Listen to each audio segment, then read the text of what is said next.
addict is asking for forgiveness early on in their sobriety work or early in their recovery journey, what do you think it's really about? What comes to mind for me is I think they're trying to figure out how to forgive themselves and they can't. And so they want someone else to forgive them so they can have a false sense of feeling better about themselves.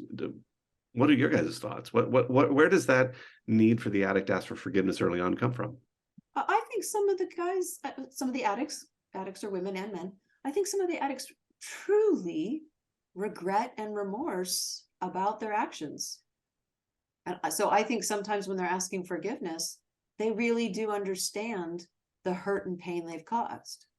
Now, that understanding might continue to expand as they get into it, but I don't think it's always a manipulation. I don't know either, but I don't know though. Yes, they can feel it, but the ability to sit with, I've done something devastating to my partner, and I have to sit with the anxiety and the like, I want absolution. I see it as absolution. They want absolution. Like, okay, you're rinsed clean of this or something. You can feel better. It feels more about themselves than it is about their partner in that case. Even if they feel devastated, if I'm putting that on somebody else, I guess for me, part of the living amends or part of the consequences is to be able to sit with that uncomfortability, that anxiety of that the other person is in pain and they don't forgive me. And I have to be okay with that. Yeah. I think that's critical. I hear what you're saying, Dan. I think that if it goes something like, please forgive me and don't leave me, even though they don't say that. Please forgive me and let's move on. Please forgive me. And this really isn't that big a deal. So they don't overtly say those things, but I think a lot of times that, because the please forgive me, especially early on, doesn't come from a grounded place. It doesn't come from a soft, calm place. It comes from a panicky place. Well, I want to disagree. I want to disagree because I don't want to put blanket statements on this.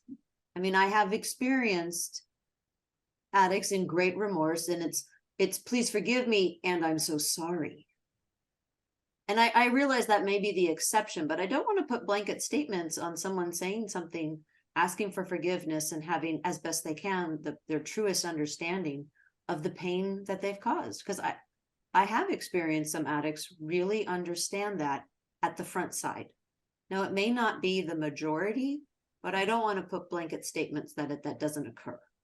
I'm hesitant with that. I still think though, that puts an undue pressure on the partner then. And I know we're talking on the other side of self-forgiveness and all that, but Totally. And I don't think it's fair. I don't think it's fair to do. Yes. And I'm not going into the pressure it puts on the partner and the response. I'm just talking about, I think sometimes there's a genuine understanding of the pain they've caused. That's all I'm trying to say. And addicts want to avoid pain because at all costs, so they do anything. So I think part of it is being able to tolerate that pain. I think that's a recovery. super important piece. Like you said sort of earlier, Dan, is sitting in the uncomfortable. But I think on the flip side, going to kind of this topic today, the flip side is, we'll get people that say, well, I see the devastating consequences of my actions and how horribly I've harmed my relationship and my partner, my family, or other people around me. So I do deserve, I don't deserve anything. I should feel awful. And they kind of go the flip side and say, I'm a piece of crap and I have no rights or anything like that. Well, let's talk about that for a little bit, which is really, what's the journey like for the addict, and how important is the journey for the addict to be able to forgive themselves? Yeah.